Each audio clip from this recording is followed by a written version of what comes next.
Hey guys, welcome back to my channel. তো আবারও নিয়ে চলে এসেছি আপনাদের জন্য নিরামিষ দিনের জন্য একদম পারফেক্ট দারুণ সুস্বাদু নিরামিষ আলু সজনে ডাঁটার সর্ষে পোস্ত।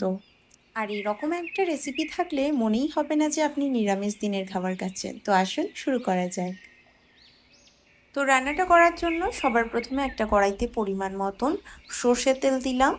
এখানে আমি সর্ষের তেল গরম হয়ে যাওয়ার পর লম্বা লম্বা করে কেটে ধুয়ে পরিষ্কার করে রাখা দুটো মিডিয়াম সাইজের আলু যোগ করে দিলাম। আলুর মধ্যে দিয়ে দেব অল্প একটু লবণ আর অল্প একটু হলুদ গুঁড়ো।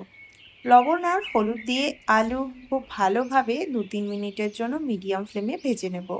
এখানে একটা কথা বলি, সবাই কিন্তু চেষ্টা করবেন রান্না সর্ষে তেলে করার। সর্ষে তেলের ঝাঁঝ আর গন্ধ তরকারির মধ্যে এক আলাদা ধরনেরই আভিজাত্য এনে দেয়।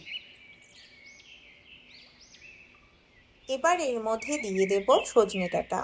আমি 4টে সজনে ডাঁটার খোসা ছাড়িয়ে লম্বা লম্বা করে কেটে ধুয়ে নিয়েছিলাম। সজনে ডাঁটা আলু একসাথে আরও 2-3 মিনিটের জন্য মিডিয়াম ফ্লেমে একটু ভেজে নেব। যতক্ষণ এগুলো ভাজা হচ্ছে তারই মাঝখানে আমি একটু মশলা বেটে নেব। এখানে 1.5 চামচ সাদা সর্ষে, 1/2 চামচ কালো সর্ষে, 2টো কাঁচা লঙ্কা রয়েছে, অল্প একটু লবণ দিয়ে শিলে বেটে নেব। তো এদিকে আমি 2-3 মিনিট সময় ধরে আলু আর সজনে ডাঁটাকে ভেজে অন্য একটা পাত্রের মধ্যে তুলে নিচ্ছি।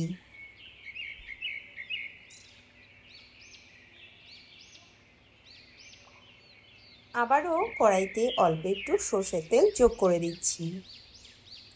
তেলটা হালকা গরম হয়ে যাওয়ার পর সামান্য একটু কালো জিরে ফোড়ন দিলাম আর দিলাম অল্প একটু হিং।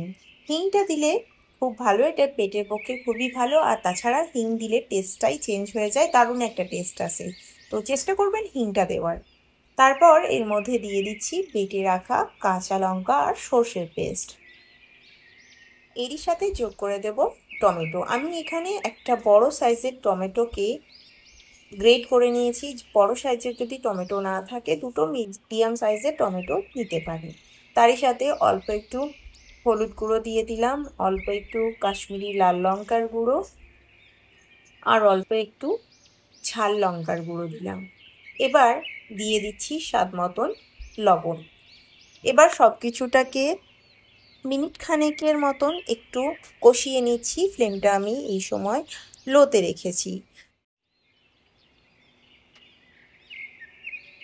এবার এর মধ্যে আমি ভেজে তুলে রাখা আলু আর সজনে ডাঁটা যোগ করে দেব। সবসময় চেষ্টা করবেন এই রান্নাতে সজনে ডাঁটাটাকে একটু আলুর সাথে ভেজে নিতে। সজনে ডাঁটা ভেজে ব্যবহার না করলে কিন্তু এর মধ্যে আলাদা রকমের একটা সবুজ গন্ধ আসে। তো মশলার সাথে এই দুটোকে খুব ভালোভাবে মিনিট খানেকের জন্য একটু কষিয়ে নিলাম। এবার যোগ করে দেব জল। আমি যেই বাটিতে মশলাটা রেখেছিলাম সেই বাটিটা ধুয়ে একটু জল দিয়ে দিলাম আর দিয়ে দিলাম আরও একটু জল। যেরকম গ্রেভির কনসিস্টেন্সি রাখতে চান সেইভাবে জল দেবেন, তবে এই রান্নাটা একটু গামাখো হয়, তো জলটা কম ব্যবহার করবেন। আমি একটু লবণের পরিমাণটা কম ফিল করছিলাম, তাই জন্য আরও একটু লবণ দিয়ে দিলাম। তার সাথে 2টো চেরা কাঁচা লঙ্কা যোগ করে দিয়ে মিডিয়াম ফ্লেমে ঢেকে আলু আর সজনে ডাঁটা সেদ্ধ হওয়া পর্যন্ত রান্না করে নেব। মোটামুটি আরও আমি মিনিট 10 সময় ধরে রান্নাটা করে নিয়েছি। দেখুন গ্রেভিটা অনেকটা কমে গেছে আর কালারটা দেখেই বুঝতে পারছেন যে আমাদের রান্নাটা কমপ্লিট। আর আলুও খুব সুন্দরভাবে সেদ্ধ হয়ে গেছে। এবার ফ্লেমটা বন্ধ করে কিছুক্ষণ ঢাকনা দিয়ে রাখার পর গরম গরম ভাতে পরিবেশন করবে। এই রান্নাটা সত্যি দুর্দান্ত হয়েছে, একবার অবশ্যই বাড়িতে ট্রাই করবেন। আশা করছি আপনাদের সকলের ভীষণ ভালো লাগবে। ভালো লাগলে ভিডিওটাকে লাইক, কমেন্ট, শেয়ার আর চ্যানেলটাকে সাবস্ক্রাইব করতে ভুলবেন না। Thank you for watching.